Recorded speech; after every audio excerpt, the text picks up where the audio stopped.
Cine prezidează ședința? Bună ziua și bine ați venit la concursul de evaluare a candidaților la funcția de procuror șef al Procuraturii pentru combaterea criminalității organizate și cauze speciale. Numele meu este Sergiu Rusu, cred că cunoașteți și membrii comisiei. Ne-am propus să facem evaluarea candidatului după un anumit algoritm, deci din start să auzim referitor la conceptul de management care l-ați propus în fața comisiei de evaluare, după care vă vom formula întrebări ținând cont de acele propuneri sau acele idei care le-ați formulat în concept.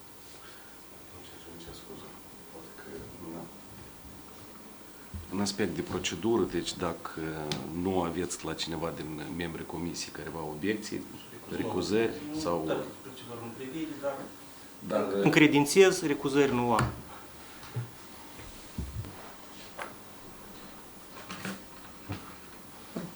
Vă ascultăm. Bună ziua, stimați membri ai comisiei, mă numesc Victor Furtuna, sunt procuror, candidat la funcție de procuror șef al Procuraturii pentru combaterea criminalității organizate și cauze speciale. În continuare să-mi permit să utilizez abreviatura PCCOX pentru a economisi timpul tuturor. Am prezentat comisiei conceptul de management și dezvoltare instituțională a PCCOX pentru anul 2024-2029, adică pe perioada următoare mandat pe care mi-l propun în fața comisiei să-l implementez. Conceptul meu de management este structurat în două capitole. Primul capitol este intitulat Starea de fapt și de drept în PCCOX și are două puncte. Capitolul 2 este dedicat obiectivelor generale și specifice pe care eu mi le propun să le implementez la fel. Evident că are introducere și concluziile finale la sfârșit. Prezentul concept de management și dezvoltare instituțională a PCCOX reprezintă un document în care mi-am trasat obiective propuse în calitate de candidat la funcție de procuror șef al instituției. Prezentul concept este orientat la abordarea provocărilor care le întâmpină PCCOX în domeniul operațional, dar și cel managerial, fiind identificate soluții care, în opinia mea, ar trebui să contribuie esențial la fortificarea capacităților procuraturii specializate într-o realizare sarcinilor atribuite prin lege, dar și așteptărilor societății. La elaborarea prezentului concept am utilizat întreaga experiență profesională de deja 13 ani de activitate în procuratură. Menționez că sunt procuror de carieră. Am început activitatea în procuratură în 2011 într-o procuratură teritorială, inițial se numea procuratorul sectorului Buiucani, municipiul Chișinău, ulterior în 2016 procuratorul oficiul Buiucani din municipiul Chișinău. Din 2018 am fost delegat și ulterior am fost promovat prin concurs la o procuratură specializată, Procuratura Anticorupție, unde am activat din anul 2018 până în anul 2022 decembrie. Ulterior, din 2022, din decembrie 2022 până în ianuarie 2023, am deținut funcția de adjunct a procuror șef interimar al Procuraturii pentru combaterea criminalității organizate și cauze speciale. Domnul Rusu mi-a fost conducător. Și din ianuarie 2023 dețin interimatul funcției de procuror șef al Procuraturii pentru combaterea criminalității organizate și cauze speciale. Menționez că exercitarea funcției de conducere în cadrul PCCOX mi-a permis să înțeleg mai profund care sunt laturile pozitive în activitatea procuraturii, cât și aspectele la care urmează de a interveni. Consider că toată experiența acumulată de-a lungul carierei îmi permit să identific și ulterior să implementez soluții viabile pentru eficientizarea atât activității în domeniul operațional cât și cel managerial. Conștientizez că sunt avantajat, fiindcă un pic față de contracandidații mei, fiindcă ocup practic 2 ani de zile cu funcția de procuror șef interimar al acestei procuraturi, care îmi permite din interior să văd cum merg lucrurile acolo, să văd punctele forte, punctele slabe, dar conștientizez că față de mine vor fi și condiții mult mai riguroase din partea comisiei, anumit din acest considerent. Menționez că crima organizată este un proces foarte complex și un compartiment aparte reprezintă capacitatea statului de a se opune manifestărilor diverse forme de crimă organizată. Deja de efectele negative crimei organizate, nici nu cred că e cazul să vorbim, sunt dezastruoase pentru economie, pentru orice țară, pentru dezvoltarea pentru dezvoltarea țării. La momentul actual, Republica Moldova se află într-o perioadă foarte dificilă și respectiv și conceptul care îl prezint Comisiei este elaborat pentru o perioadă foarte complicată, unde de o parte societatea are așteptări foarte mari față de procuratură și PC Cox în speță, dar pe de altă parte ne aflăm în prezența la foarte multe provocări, atât de ordine intern cât și de ordine extern. Ca exemplu, una din provocări este războiul din țara vecină, care a provocat până la urmă migrarea grupurilor criminale organizate și organizațiilor criminale și ne aflăm în prezența la niște fenomene noi în ce privește crima organizată, cum sunt chiar recent, migrarea, anumite forme noi de trafic de substanțe narcotice, forme noi de migrație a persoanelor. Sunt fenomene care fără precedent în Republica Moldova, la care organele drepturi și în speță PC Cox urmează să lupte cu aceste fenomene. Mai avem o situație complicată care e moștenită în timp, asta este regiunea transnistriană, care nu este controlată de autoritățile constituționale ale Republicii Moldova și care, evident, că creează anumite riscuri la care anume PC Cox urmează să facă față. Luând considerare cele expuse, eu îmi propun ca PC Cox să fie o procuratură, și citez, specializată în combaterea criminalității organizate și altor amenințări asupra securității naționale, aptă de a interacționa rapid și eficient cu alte instituții, atât naționale cât și din alte state, cu competențe în domeniul combaterii criminalității organizate, cu personal profesionist, bine motivat și integru, cu capacități operaționale și analitice dezvoltate de a investiga și reprezenta acuzarea pe cauze penale complexe, inclusiv cu elemente transfrontaliere, cu echipamente și softuri moderne care ar contribui la eficientizarea investigațiilor, la investigarea crimelor date în competența PC Cox și cu resurse suficiente, ce este un lucru practic consider cel mai important, suficiente pentru a face față acestor provocări. Am să trec la capitolul 1 și punctul 1.1, analiza structurii PC Cox în raport cu competențele și sarcinile stabilite față de această procuratură specializată. Și menționez că structura organizată în corespundere cu competențele și sarcinile, precum și un personal suficient și calificat, reprezintă puncte de pornire pentru un management eficient. În prezent, PC Cox are 3 paliere de activitate. Este secția exercitarea urmării penale, adică care are atribuțiile expres prevăzute în articolul 270 indice 2 alineatul 1 din Codul de procedură penală. Avem secția conducerea urmăririi penale, care se specializează pe conducerea urmăririi penale în 5 organe de urmărire penală, cum este Direcția Urmărire Penală a Inspectoratului Național de Investigație, Organul de Urmărire Penală, Aparatul Central a Inspectoratul General al Poliției de Frontieră, Organul de Urmărire Penală a Serviciul Protecției Interne și Anticorupție din cadrul UMAI, Organul de Urmărire Penală a Serviciului Vamal și Organul de Urmărire Penală a Serviciului Fiscal de Stat. Avem 5 organe. Anterior erau chiar 7, până în vara 2023. Și ultimul compartiment este reprezentarea acuzării de stat pe dosarele care au fost trimise în instanța de judecată de PC Cox. Menționez că practic de la momentul fondării PC Cox din 2016, adică fondării în general, fondării procuraturii specializate prin legea 159, structura internă a PC Cox nu a servit practic modificări. Au fost careva mici modificări în 2019, când, dacă ne amintim, când a fost luat competența materială a organului de urmărire penală Serviciul Vamal, ce a necesitat anumite ajustări. Ulterior, această competență a fost restabilită, dar competența internă a birourilor din cadrul PC Cox a rămas aceleași, adică ambele secții au câte 3 birouri, adică secțiile operaționale, în vedere conducere și exercitare urmării penale. Respectiv,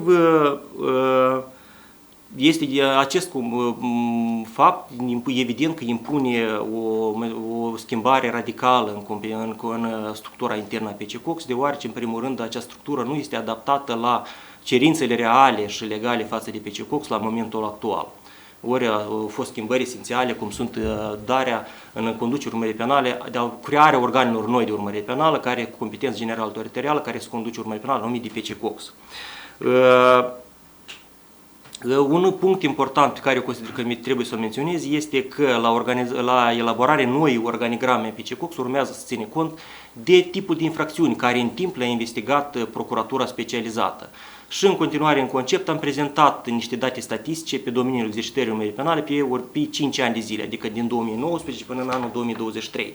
care reflectă foarte clar ce tipuri de infracțiuni investigează procuratura specializată. A investigat în timp, respectiv, evident că și pe viitor putem să facem anumite prognoză ce se va cere de la această procuratură.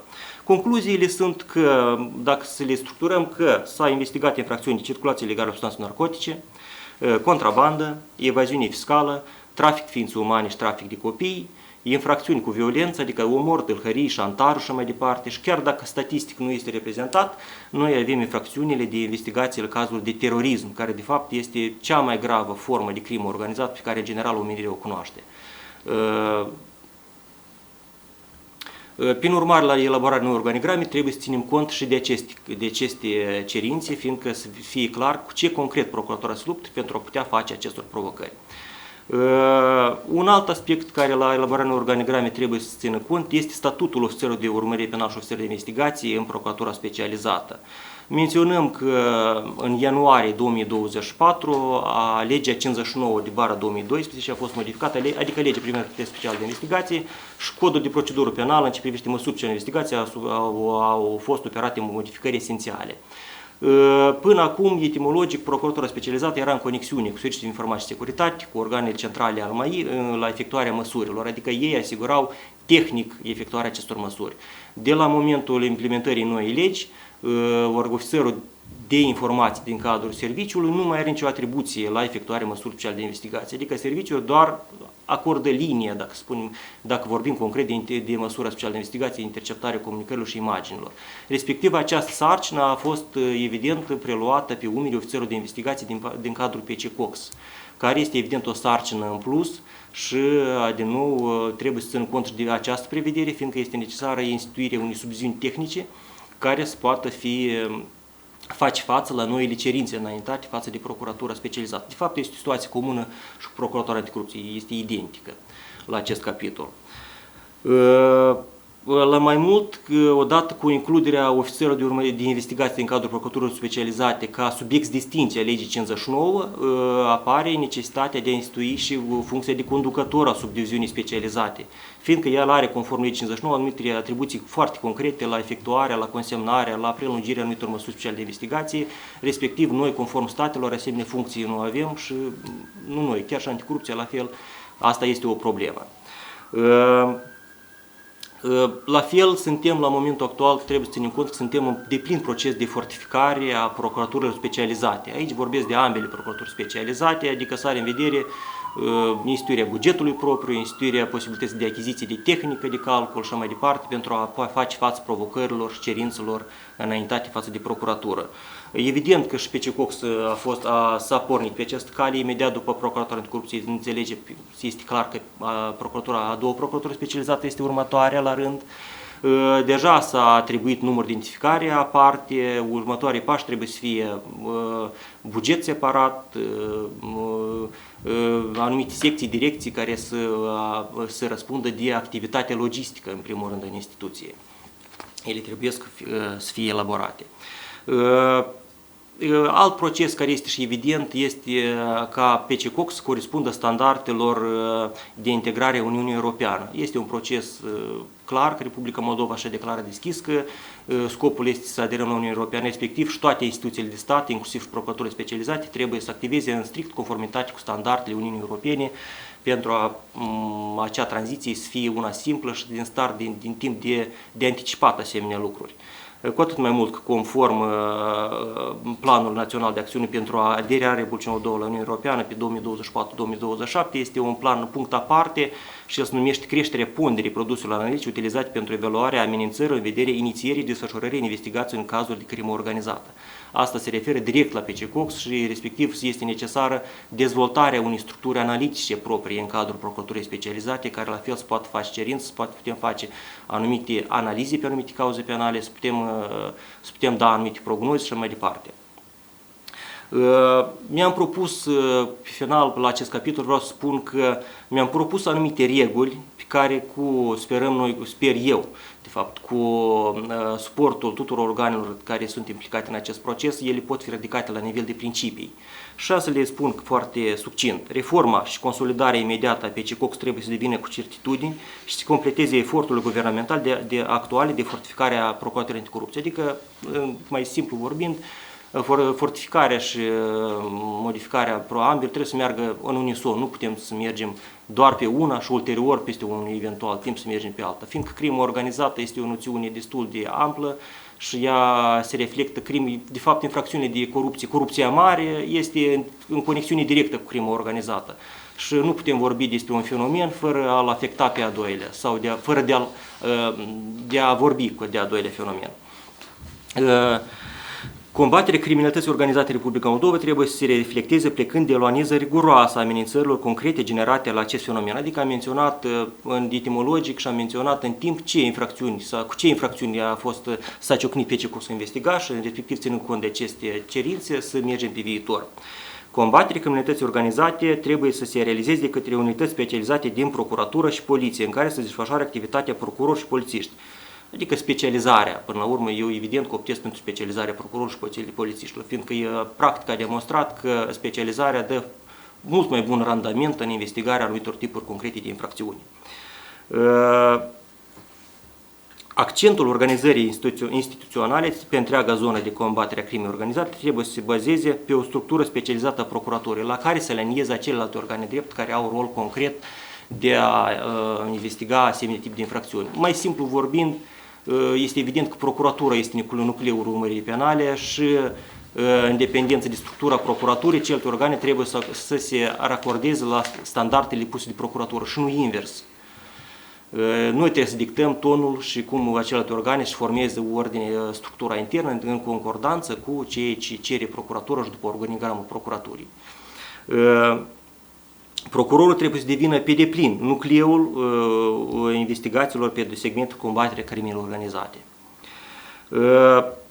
Investigația anticriminalitate organizată trebuie să raportate strict la cauzele cu adevărat importante, adică prioritizarea, fiindcă avem foarte multe cauze penale rămase în timp, moștenite în timp, care consumă foarte mult resurs și nu ne permite pe deplin să ne concentrăm pe anumite fenomene noi care urmează să atragem atenție mai sporită. La fel, este evident că actuala organigramă a PCCOX nu corespunde cerințelor reale de lucru și necesităților actuale a procuraturii și e necesită a fi reorganizată.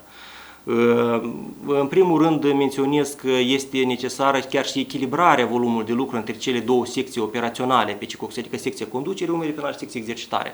Că menționăm că în secția exercitare la luna iunie 2024, dar și la momentul actual cam aceeași situație, avem undeva 350 de cauze penale.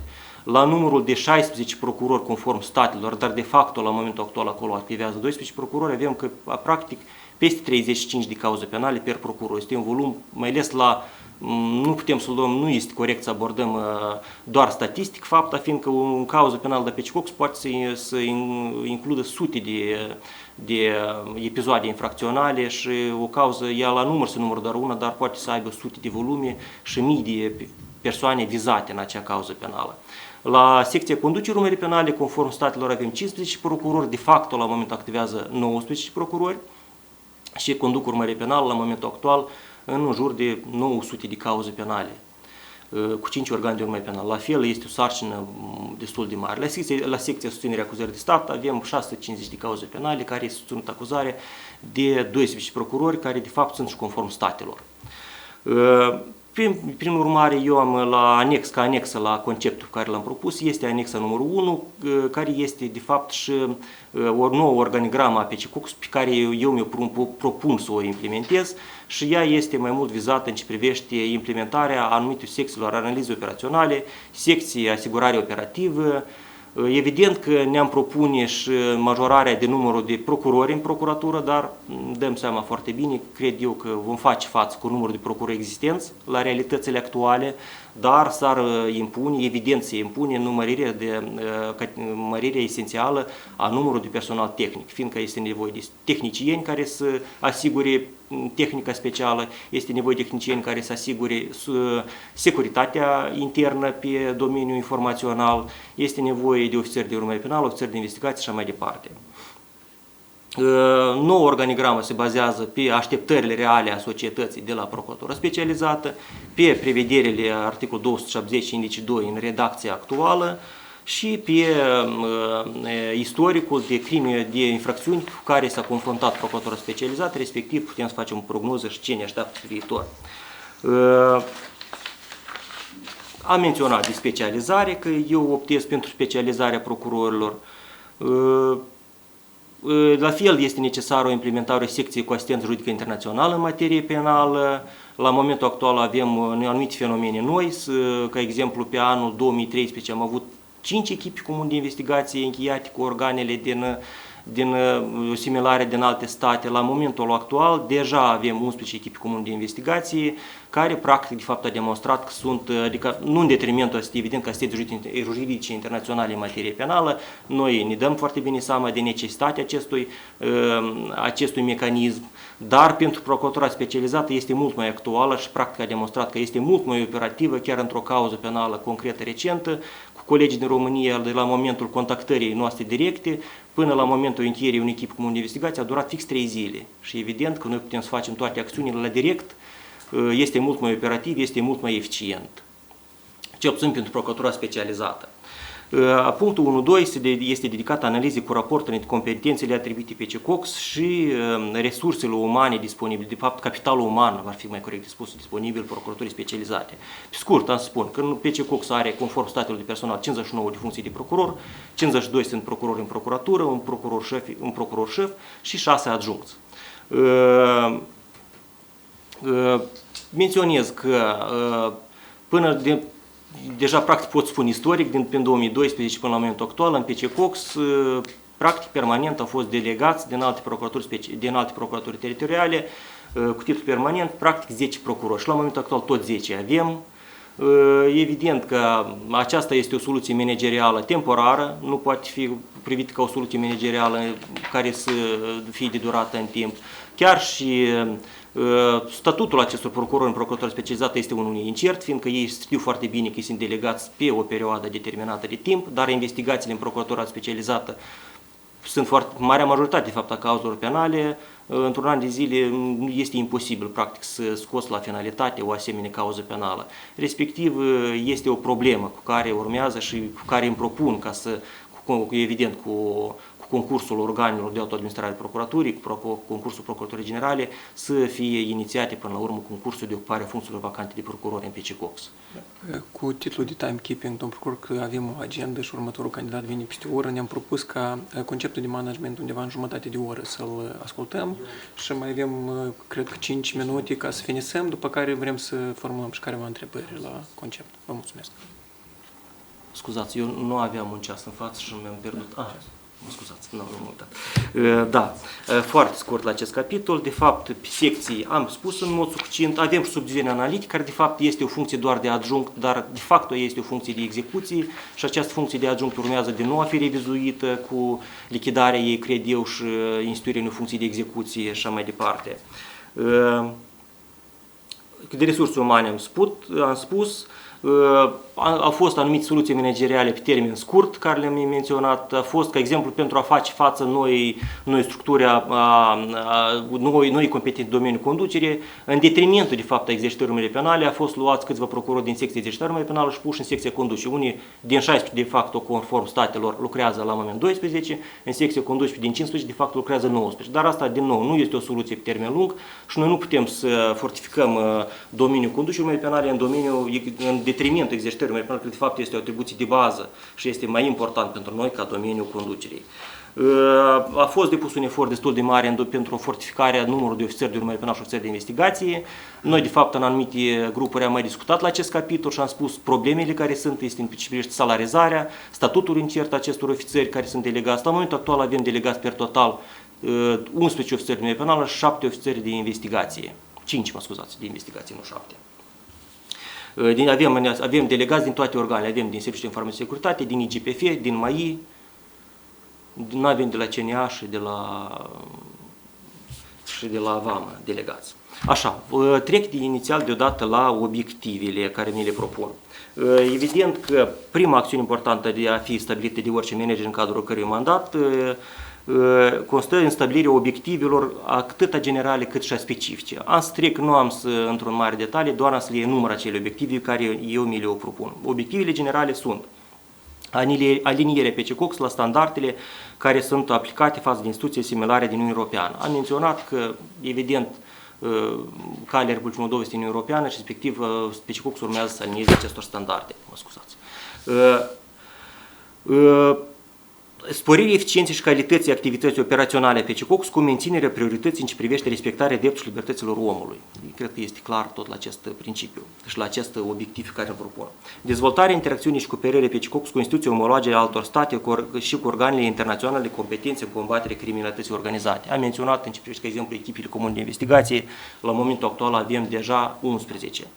Eficientizarea managementului instituțional în vederea asigurării unei structuri organizaționale pe PCCOX și a resurselor corespunzătoare necesităților instituției, adică pentru a fi inițiate concursuri de ofițeri penal, ofițeri de investigație, consultanți și mai departe, procurori în PCCOX. Îmbunătățirea imaginii PCCOX și asigurarea dezvoltării transparenței asupra activității procuraturii specializate în vederea schimbării percepției în societate în raport cu prestația procuraturii specializate. De fapt, nu că laud instituția, dar cred că noi avem o suficientă transparență la momentul actual în activitate, dar evident că sunt anumite carențe, eu le cunosc și evident că este loc de mai bine și este unde lucra. Cu atât mai mult că acesta este un domeniu care nu este în competență exclusivă a PCCOX, de mult contează, este necesară o colaborare și cu Procuratura Generală și Consiliul Superior Procuror și mai departe cu organe de autoadministrare pentru promovarea imaginii per totală a procuraturii în societate. Și obiectivele specifice, din start trec la dânsele. Obiectivele specifice sunt următoarele. Reducerea termenului de efectuare urmării penale. Evident că asta este un obiectiv care să-l pune orice conducător urmării penale. Avem suficiente cauze penale, avem suficiente cauze penale care, cum am spus, istorice, care consumă din resurse foarte mult, dar nu sunt de perspectivă. Urmează a fi prioritizată și urmează chiar și cu concursul procurorului general de a vedea care sunt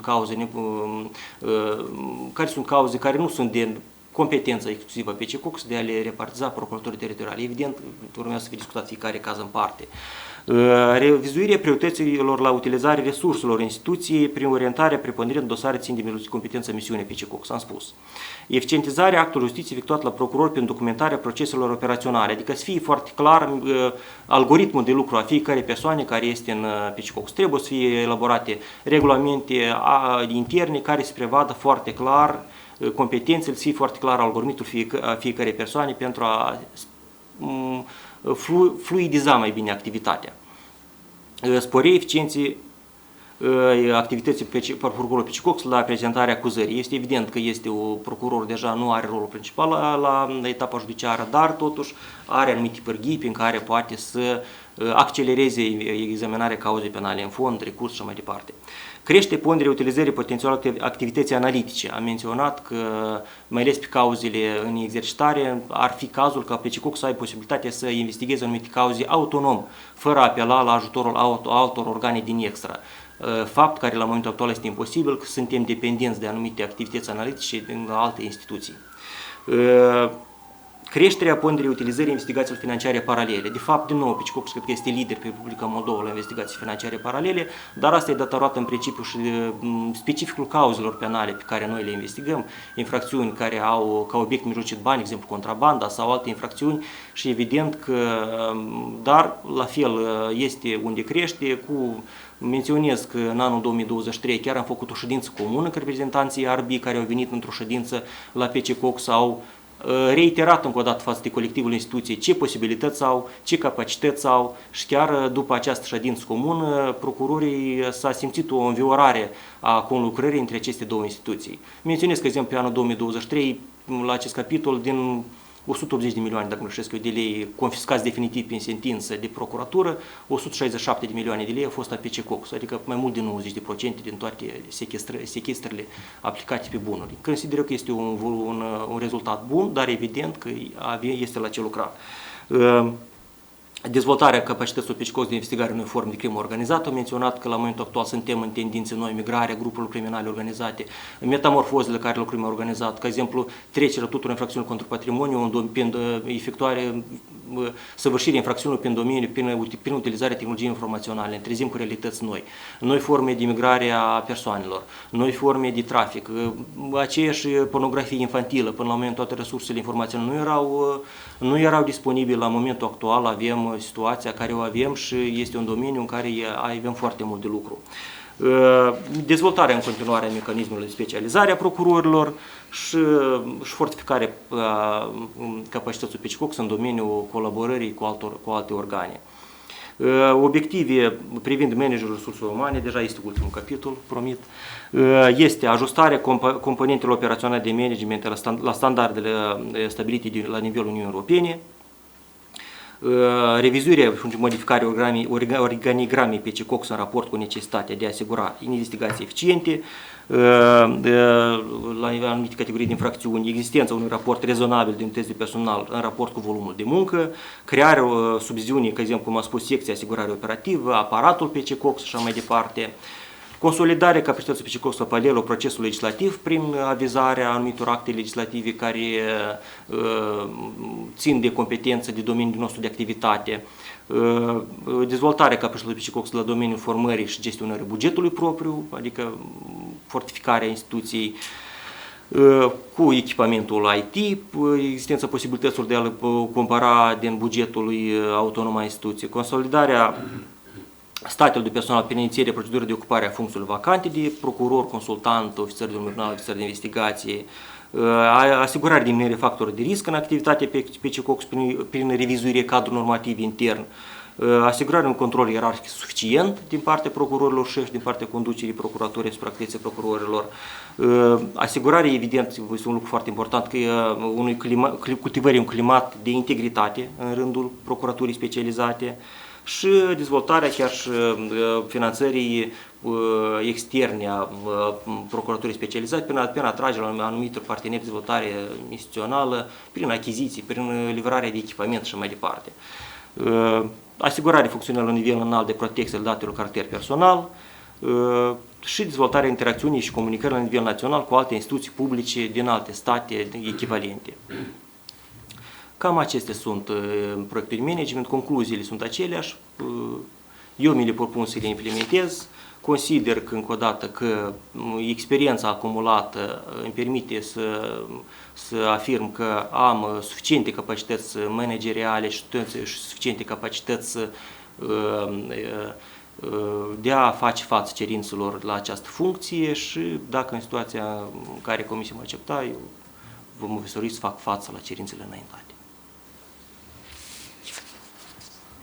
Noi vă mulțumim pentru explicarea conceptului care l-ați propus și l-ați transmis comisiei. Noi, evident, că l-am analizat și în prealabil. Totuși, sunt câteva întrebări, una dintre care va ține de competența Procuraturii Specializate, Procuratura pentru combaterea criminalității organizate și cauze speciale. Deci eu îmi voi desfășura, să spunem, sau dezvolta 3 întrebări specifice competențelor. Dumneavoastră ați remarcat că crima organizată este o noțiune foarte largă. Motiv din care aș vrea să-mi numiți cel puțin 5 categorii de grupuri sau organizații criminale în dependență de domeniu sau area de activitate a acestora, specifice Republicii Moldova. Și dacă e posibil să exemplificați acele cazuri sau acele dosare care sunt în sursele deschise de informații și despre care vorbește publicul larg. Posibil că nu m-am exprimat corect, că este o noțiune foarte largă, din grabă cred că a fost chestiunea respectivă, dar este o noțiune, am avut în vedere în contextul fortificării Procuraturii Anticorupției paralel cu Procuratura Specializată PCCOX. Am avut în vedere că nu putem vorbi de infracțiunea de corupția mare, fără a face referință la articolul 46 și 47 din Codul Penal, adică unde se prevăd noțiunile de grup criminal organizat și asociație criminală. Și evident că nu putem vorbi de un fenomen fără să vorbim de al doilea. De ce? Asta probabil în vedere, dar de o noțiune foarte largă am avut în vedere că tentaculele ei sunt la toate nivelurile și în toate domeniile de activitate, începând de la infracțiuni de trafic de ființe umane, unde știm că sunt anumite grupări criminale, de fapt încep a enumera acele tipuri de grupuri criminale organizate și organizații criminale care își practică activitate. Ele sunt la toate nivelurile, cu părere de rău, chiar și în politică avem grupări criminale organizate, care, de fapt, gruparea încearcă să-și facă o acoperire pe domeniul politic. Vorbim de grupări criminale organizate care sunt specializate în traficul de ființe umane, și mai mult în ultimul timp migrație ilegală. Avem o situație fără precedent de practic nu este o situație nouă la anul 2024, este începând de la timpul războiului, dar ne aflăm în situația în care s-a dezvoltat grupări criminale organizate cu activitate transnațională, adică ele își desfășoară activitatea în doar Republica Moldova, dar și în Ucraina, Uniunea Europeană și mai departe, care au scopul și rolul concret de a organiza migrația ilegală a bărbaților apți de serviciu militar în Ucraina, eludând controlul vamal, eludând controlul de frontieră și a-i trece în Uniunea Europeană. Deja în metode de acțiune noi știm foarte bine cum se acționează. Sunt foarte multe persoane care de fapt nici nu executorii mijlociți anumite segmente de activitate pot nici nu cunoască de existența unuia de altuia. Este persoana care stă mai sus, el de fapt își coordonează activitatea acestor persoane. A doilea tip ar fi grupurile criminale organizate și organizații criminale care sunt specializate în trafic de substanțe narcotice. Din ultimele date nu vreau să fac cifre, de fapt n-am spun cifre mai bine aici, dar în Republica Moldova este o țară de tranzit unde trece cantități impunătoare de substanțe narcotice.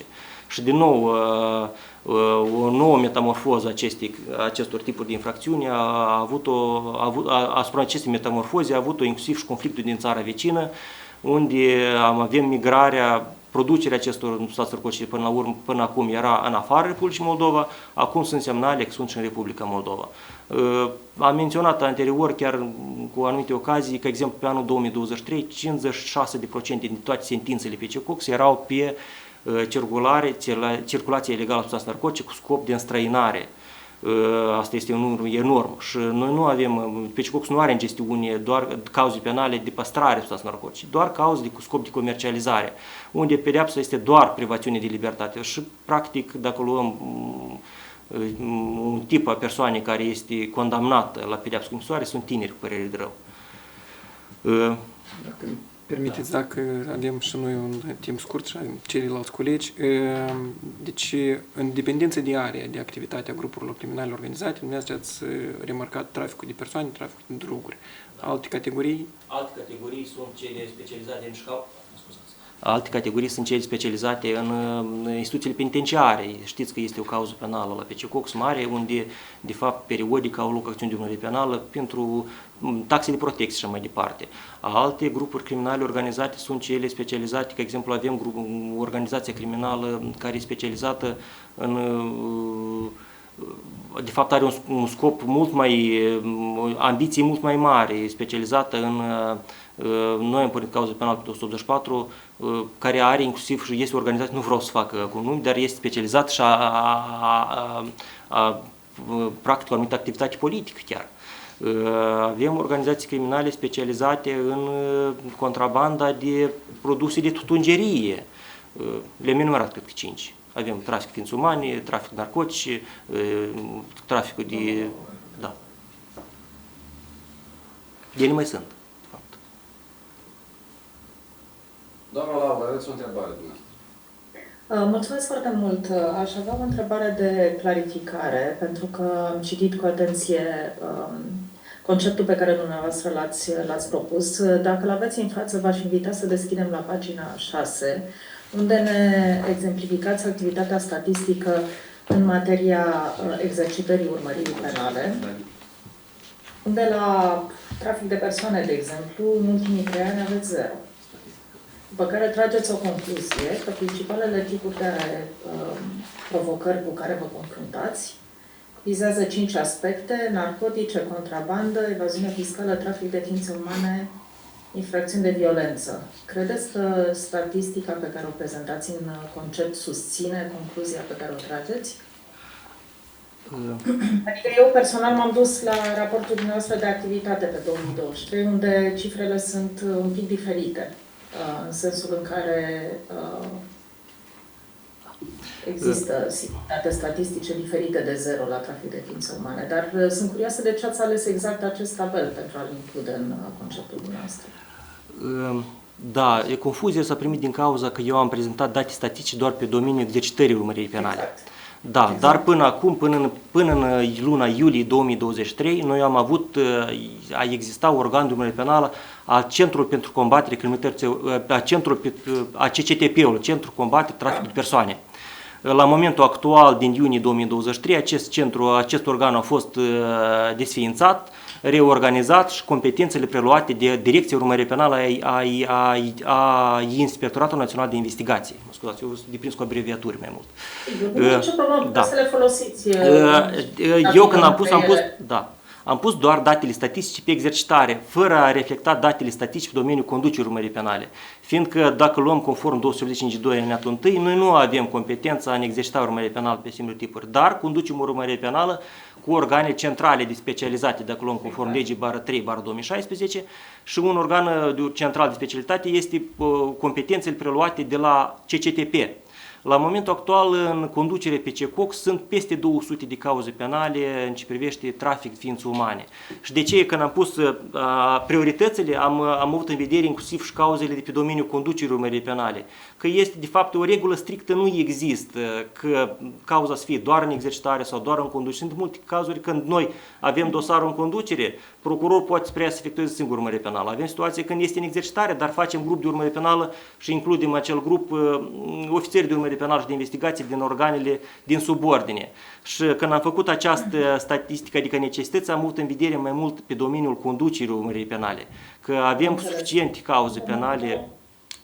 Domnul procuror, da. Eu înțeleg acest argument, dar dumneavoastră candidați pentru o funcție de conducere într-o procuratură specializată importantă și capacitatea de a formula propuneri sau de a prioritiza anumite domenii este un element important în evaluarea noastră. De aceea v-am întrebat de ce ați ales exact aceste date statistice în susținerea concluziilor noastre, pentru că ele nu par să susțină concluziile. Dacă ne uităm în raportul de activitate al PCCOX, vedem alte date statistice. De exemplu, că în 2023 ați trimis în judecată 44 de dosare pe trafic de ființe umane. Cred că ar fi fost mai înțelept dacă le folosesc pe acelea și nu pe acestea unde 2021, 2022, 2023 ne arătați o statistică de 0 dosare penale. Și o altă întrebare pe care vreau să vă adresez, tot de clarificare, mă uit la raportul PCCOX pe 2023, care prezintă date statistice cu privire la prejudiciu, recuperat, stabilit și așa mai departe. Vedem o scădere drastică a valorii prejudiciilor. Aveți idee de ce vedem această descreștere majoră? De exemplu, prejudiciul reparat în lei în 2022 a fost 3.600.000, în 2023 a fost 50.000. E o greșeală sau sunt corecte aceste date statistice și s-a întâmplat ceva în practica PCCOX?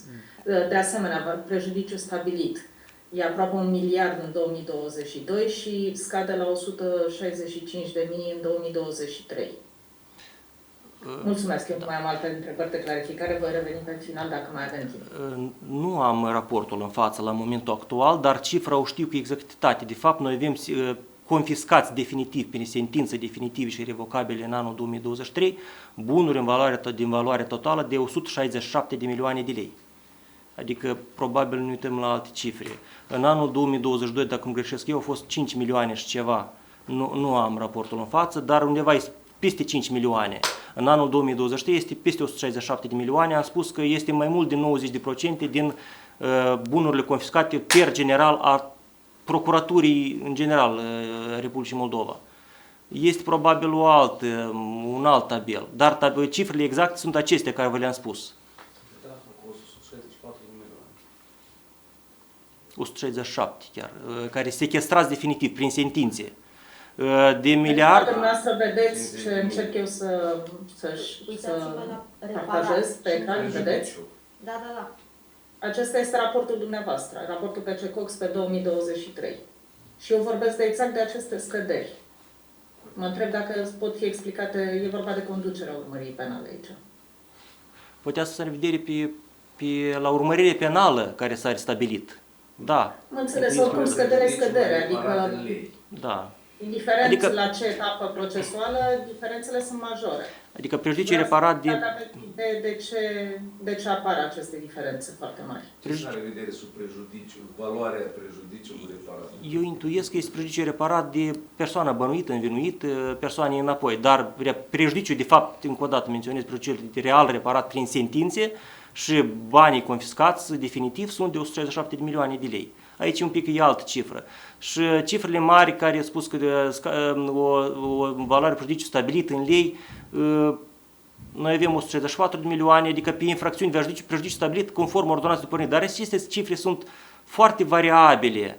Că vine persoana cu plângere inițială, ce înseamnă pornirea urmării penale? Este cel puțin o bănuială rezonabil că a fost săvârșită infracțiune. Când ajungi deja la o etapă mai avansată urmării penale, acele cifre practic demonstrează că se schimbă radical. Asta știm, Da. nu asta e întrebarea, dar totuși, per ansamblu, dumneavoastră anchetați cam aceleași tipuri de infracțiuni, da, în conducere. Da. Și atunci diferențele astea de la an la an sunt semnificative. Eu asta vă întreb. Totuși o diferență de la 3.600.000 la 50.000 este o diferență foarte mare. Da? Sau de la aproape 1 miliard la 165 de mii. Doamna Ștefan, dacă sunteți amabilă, acolo sunt 164 de milioane. E scris pe două rânduri. A fost și eroarea mea. De 4 ori mai puțin, da. Sunt milioane, de 4 ori mai puțin, nu de mult mai multe ori mai puțin. Dar aici avem 50 de mii. Bun, vreau să vă întreb dacă există vreo explicație, pentru că eu una n-am găsit-o lecturând. Aici este tabelul ce privește concret de prejudiciu Da, stabilit, conducerea. reparat la domeniul urmăririi penale. Ca exemplu, situația poate fi de la un caz la altul. Avem o cauză penală concretă unde este o escrocherie, ca exemplu, de 100 de milioane de lei. Persoana, când vede că procurorii au înțeles schema și cel vizează, poate să repare de la caz la caz. Într-un an este asemenea un caz concret, poate schimbe cifrele respective radical.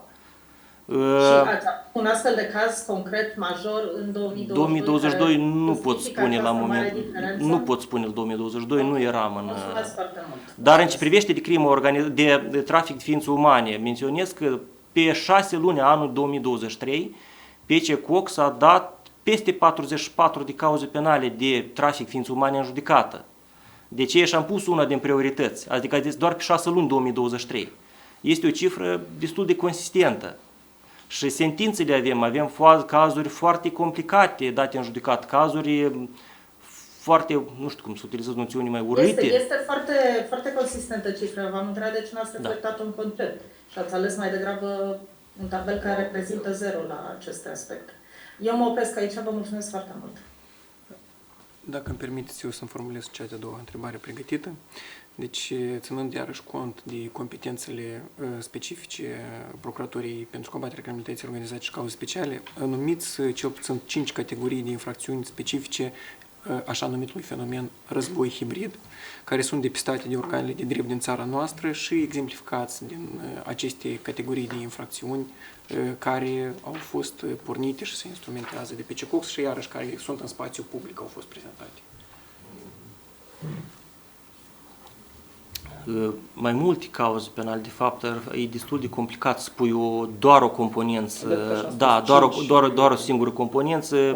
Se începe de la spălare de bani, elementar, continuând cu crearea și conducerea unor organizații criminale, 185 avem cauze penale pornite, avem abuzuri, excesuri, diferite cauze penale. Noțiunea de război hibrid mai mult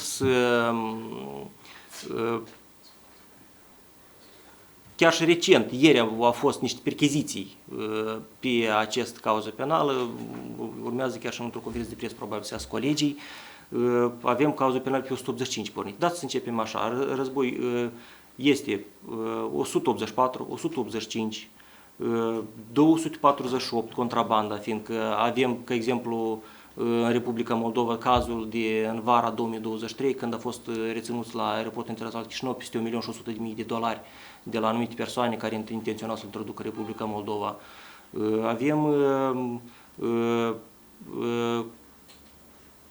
le-am menționat 5 sau Spălarea banilor? spălarea banilor, începând de la spălarea banilor, conducerea de organizații criminale, contrabanda,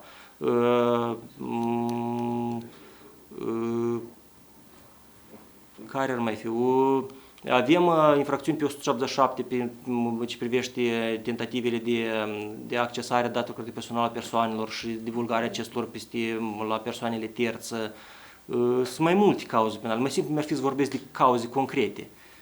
Da, deci eu în ce context am dat această întrebare, deoarece în 2022 și în 2023 Procuratura Specializată a ieșit în public unde a relatat despre pornirea cauzelor penale pe spionaj, pe trădare de patrie, propagandă de război și diversiune, perturbarea sistemelor informatice, organizarea dezordinilor în masă. Și deci acestea toate compilate, luate la o mână, conectate cu infracțiuni de corupere a legătorilor și infracțiuni de finanțare ilegală a partidelor, pot fi determinate ca, să spunem, infracțiuni conexe acelui fenomen complex care îl numim noi războiul hibrid. Da, eu vă mulțumesc pentru răspuns. Dacă îmi permiteți, domn procuror, să completez, anume asta am în vedere. Avem cazurile concrete, chiar sunt la finalitate, zilele astea trebuie să avem, cred că să dăm în judecat un dosar, sperăm noi. Dacă îmi permiteți-mi, domnul Victor, nu îmi cer scuze pentru că noi am înțeles poziția noastră. În aspect managerial am vrut să vă dau niște întrebări.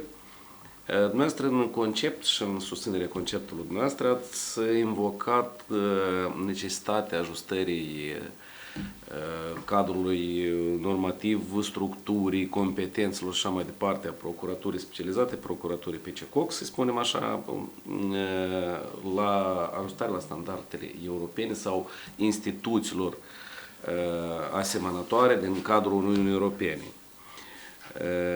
În context, formulez două întrebări la ideea respectivă. Care standarde și ceva mai specific ce ar fi util nou sau prin ce ne-am diferențiat noi, nu în cea mai bună latură sau în cea mai bună lumină față de instituții analogice din cadrul Uniunii Europene. Și a doilea moment, cum vedeți dumneavoastră reorganizarea PCCOX, de fapt ceea ce v-ați propus tot? Mulțumesc! Încep, de fapt, cu reorganizarea PCCOX mai întâi. De fapt, vorbim cu colegii că avem o conlucrare foarte... Noi avem un dialog și o conlucrare destul de bună, mai ales cu vecinii, cu partea română și cu partea ucraineană. Dacă vorbim de partea română, că anume ei sunt de exemplu pentru noi, sub acest aspect de reorganizare, și cum ne-a spus cineva, luați cei mai buni, dar nu copiați de la noi, da? De fapt, ne uităm din punct de vedere procedural, noi mari diferențe esențiale, aș spune că noi nu prea avem. În mare parte, procuratura specializată, după competențele materiale, după modul de acțiune, procedura penală, nu ar fi necesare schimbări radicale, esențiale, dar sunt anumite standarde în ce privește de transparența decizională, în ce privește de transparența bugetului și mai departe, că chestiuni este tehnice. În ce privește, dacă alinierea la standardele europene, în ce privește viziunea mea asupra reorganizării PCCOX, am menționat că, evident, în situația reală, am anexat la finalul conceptului, este organigrama. Și eu aici pun mai mult, fac accentul.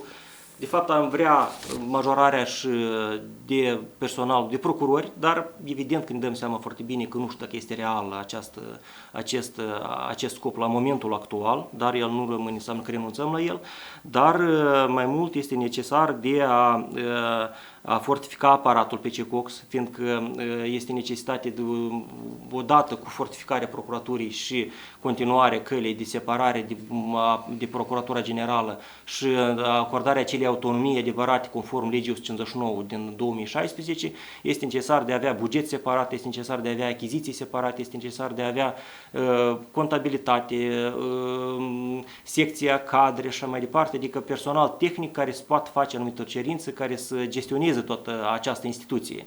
Fiindcă noi la momentul actual ne folosim de de bunăvoință Procuraturii Generale, dacă putem să ne exprimăm așa. În ce privește secția operativă, da? Biroul Suport Investigații, cum am menționat eu, noi avem doar 15 ofițeri de urmă penal și 15 ofițeri de investigații. Statutul în general al ofițerilor de investigații din PCCOX este unul în general incert, este nicăieri, practic nu este reglementat, foarte vag, după mine, este reglementat în legea 159, care urmează să fie dezvoltat. Dar pe lângă ofițeri de urmă penal și de investigații mai este necesar de a avea și personal tehnic care să poată efectua anumite sarcini. Noi avem la momentul actual doar 8 specialiști în PCCOX. Evident că este un număr absolut insuficient pentru a face față persoanelor care să se ocupe de gestionarea echipamentului, de anumite activități tehnice pentru a fi posibil efectuarea într-o măsură socială investigații, de gestionarea birourilor de interceptare și așa mai departe. Adică mai mult sub acest aspect este necesar. Eu de fapt și îmi propun în primul rând să majorăm numărul de personal tehnic, nu de procurori. Și cu crearea acestor subdiviziuni specializate. Dacă am fost suficient de explicit, dacă mai sunt întrebări. Domnule procuror șef, din partea mea două întrebări. Prima se referă la faptul de ce nu ați abordat vetting-ul ca o preocupare pe care un viitor procuror șef trebuie să o aibă pe termen mediu. După PA urmează Procuratura PCCOX. Și pare să fie totuși o provocare importantă în contextul resurselor umane. Da, ar fi, de fapt, eu sunt la momentul actual în proces de vetting, de fapt, tot conducerea actuală interimară a PCCOX, suntem 4 procurori șef și 3 adjuncți a PCCOX, toți suntem la momentul actual în proces de vetting, că toți, pe o anumită perioadă de timp, am fost la Procuratura Anticorupție. Da, este o problemă, dar discutând cu colegii din Procuratura Specializată, sincer să vă spun că eu am văzut destul de optimiști la acest palier. Evident că, eventual, dacă la momentul actual ar primi preavizie la vetting, evident că anumite persoane, cred eu, că ar pleca, nu și-ar asuma riscurile pentru procedura de vetting, dar eu cred că în marea majoritate colectivul este pregătit și colectivul știe de ce urmează, sunt conștienți de fiecare ce a făcut și ce urmează să facă și eu nu văd o problemă într-atât de mare care ar scoate investigațiile care la momentul actual în procuratură sunt în desfășurare, să le scoată din mersul normal. Noi și așa avem... Mulțumesc. Da. Ca să nu pierdem timpul și să nu generăm o situație de inegalitate față de următorii candidați.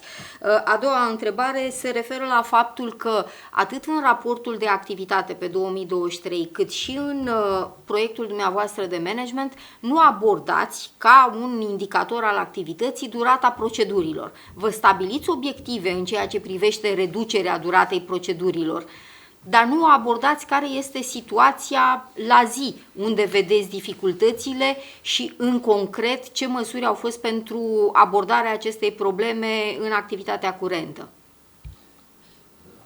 Eu am pus ca obiectiv, anume ca obiectiv, am pus prioritizarea, în primul rând, și am menționat că avem, într-adevăr, foarte multe cauze penale moștenite istoric, care... după mine, nu știu dacă ar fi corect și diplomatică acestea, sunt fără perspectivă, da? Dar care consumă foarte mult din resursul procuraturii și chiar acum, la momentul actual, cu concursul Procuraturii Generale, că exemplu am identificat pe domeniul trafic ființe umane, am identificat cauze penale care urmează, care sunt făcute toate acțiunile, dar urmează să ne precizăm ce soluție procesuală urmează să fie adoptată pentru a optimiza. La momentul actual deja suntem în deplină implementare a acestui plan de a reduce din numărul acelor cauze penale vechi și ca să permitem procurorul să ne concentrăm. La fel, una din obiective este reducerea la maxim o cauză penală din conducere, care nu sunt de competență exclusivă a PCCOX. Da. Nu insist să comentați pe acest Nu insist să comentați pe acest aspect, tocmai pentru a respecta timpul. Mulțumesc, că vreau să vă spun că nu este, din punctul meu de vedere, suficient să pui un obiectiv, ci trebuie să pui și premisele de la care pleci, tot în aceeași idee de transparență, că rapoartele sunt publice. Bună ziua, dacă îmi permiteți să spun și eu două întrebări. Din perspectiva managementului, în concept vorbiți despre crearea secțiilor prin audit, analitică, monitorizare. Considerați că ar fi mai util în cadrul procuraturilor specializate să fie asemenea secții sau în cadrul procuraturii generale? Am expus asta din raționamentele de fortificare la momentul actual a Procuraturii Anticorupție, care evident, în mod normal, urmează să fie fortificată și Procuratura PC Cox, a doua procuratură specializată. Și de fapt ce am vorbit eu sunt o reflecție de a legii 159 din 2016, care spune expres că procuraturile specializate sunt autonome de Procuratura Generală și au buget separat, Nu vorbesc de buget. Nu vorbesc de autonomie, vorbesc de rațional și optimizare, care ar fi mai util, în general, dacă ați fi să decideți, să aveți bani, buget, ar fi mai bine una puternică în cadrul procuraturii sau separat, fiecare cu a lui secții de cercetări, de analitică. Părerea proprie. Evident că mai simplu este la general, cum este actual, dar Mulțumesc. Și a doua întrebare, vorbiți de specializare. Din perspectiva 20 de ani de când este codul, au fost două direcții în cadrul procuraturii. Una, cel care conduce cu urmărire penală susține acuzarea și a doua direcție, separarea. O parte din procurori conduc cu urmărire penală, o parte susțin acuzare. Care e opinia dumneavoastră? Care ar fi cea mai rațională? Și din punct de vedere a calității susținerii acuzării și așa mai departe. Iarăși opinia proprie. Opinia proprie, de fapt, evident că cauza penală de la conducerea în exercitare de la un procuror să fie dată în judecat și să fie sunt acuzarea de alt procuror, evident că este cheltuială de timp ca procurorul nou trebuie să vină să studieze din nou acea cauză penală ca să poată susține acuzarea în mod calitativ. Dar totuși practica a demonstrat că este necesară acea specializare, fiindcă mai ales pe cauzele de la procuraturile specializate sunt cauze penale complexe. Procurorul permanent este implicat la procedură prejudiciară. Da, mulțumesc. Mulțumesc.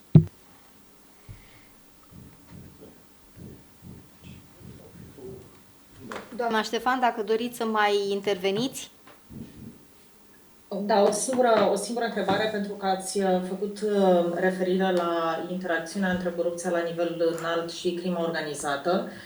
Vreau să expuneți pe scurt felul în care colaborați în acest moment cu Procuratura Anticorupție și în ce măsură competențele dumneavoastră se întâlnesc în practică și ce părere, iarăși vorbim de păreri personale, ce părere aveți despre competența Procurorului General de a lua un dosar dintr-un loc și a-l muta în altă parte? Credeți că e un mecanism util și pe care ar trebui să-l păstrăm, să-l fortificăm, sau mai degrabă credeți că ar trebui restrânsă utilizarea acestui mecanism? Mulțumesc!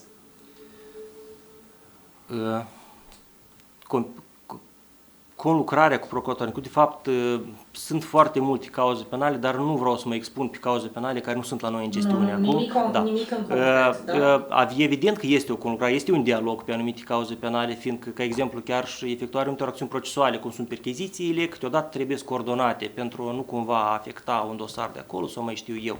Dar cam la asta se diferă. Eu am un pic altă poziție. De fapt, este un dialog, dar la nivel de coordonare a acțiunilor, hai să spunem așa.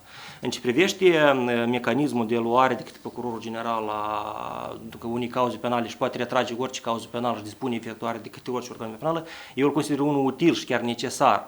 Și vă explic și de ce. Ca exemplu, procurorul șef al procuraturii specializate, conform articolul 9 din lege, este echivalent la nivel de adjunct la procurorul general și supune doar procurorul general. Adică comunicarea este una directă și este una permanentă. Evident că noi vorbim că se utilizează acest mecanism cu o bună credință, dar altfel nici nu are cum. Ca exemplu, la PC Cox noi avem câteodată rolul de a investiga anumite infracțiuni care iau amploarea de fenomen, da? Ca exemplu, cazurile cu migrație ilegală, care este la momentul actual, Procuratura Generală le strânge din toată Republica Moldova, avem sute de episoade infracționale care, prin intermediul anume acestui mecanism, Procurorul General retrage acea cauză penală, proces penal de la Procuratura Raională și o transmite la PCU, să noi să le putem să avem o imagine mult mai largă. Sau, ca exemplu, cum a fost cazul recent, cazul Bismobil, da, de anul trecut. Fix așa, noi am avut plângeri depuse în toate raioanele Republicii Moldova și erau cauze penale pornite în toate regiunile. Să nu fost acest instrument, cum este posibilitatea Procurorului General de retrage, noi nu aveam putut să concentrăm acele cauze penale pe CICOX ca să avem o imagine mult mai largă. Și este evident deja când ai mai multe episoade, vezi scopul persoanei, că este cu totul altul. Poate un episod concret când el e izolat aparte, nici nu poți să ai în general cu altă viziune asupra calificării faptei. Mulțumesc. Poate o ultimă întrebare din partea mea. Ați vorbit foarte mult de autonomia bugetară, financiară, administrativă și eu personal cred foarte mult în importanța acestei autonomii dacă vorbim de o procuratură specializată. Vreau să vă întreb ce v-a împiedicat în ultimii ani să înființați aceste structuri administrative de suport în cadrul PCCOX. Care au fost barierele și de ce credeți că în viitor ele vor putea fi demolate, ca să spun așa, depășite? De fapt, la momentul actual s-a început anumiți pași măruți, cum am spus, atribuiri numărul de identificare aparte pe CICOX, creare subdiviziunii și următoarea etapă urmează să fie. Barierii, de fapt, au fost mai mult faptul că noi avem anumit numărul de personal atribuit instituției pentru a avea aceste secții direcții. Evident că este o responsabilitate enormă, în primul rând. Pentru a avea aceste subdiviziuni specializate trebuie să ai personal tehnic. Noi, conform statelor de personal care se aprobă pentru hotărâri de Parlament, avem doar 8 specialiști. Evident, este necesară majorare, este necesară modificarea organigramei procuraturii specializate, este la propunerea procurorului șeful procuraturii specializate cu acordul procurorului general și cu acordul Consiliului Superior.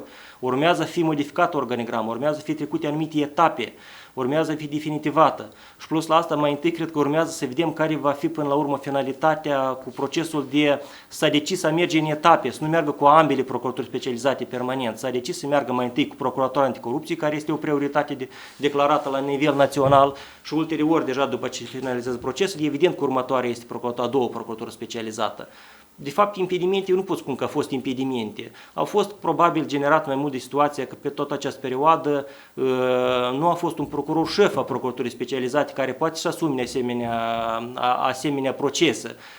Procuror șef interimar, da, dar un pic scopul nu poate substitui cu existența sa un procuror cu mandat deplin, care deja are un mandat și să asumă și poate să efectueze cu totul alte procese decât un interimar. Mulțumesc foarte mult! Mulțumim. Da, am ieșit.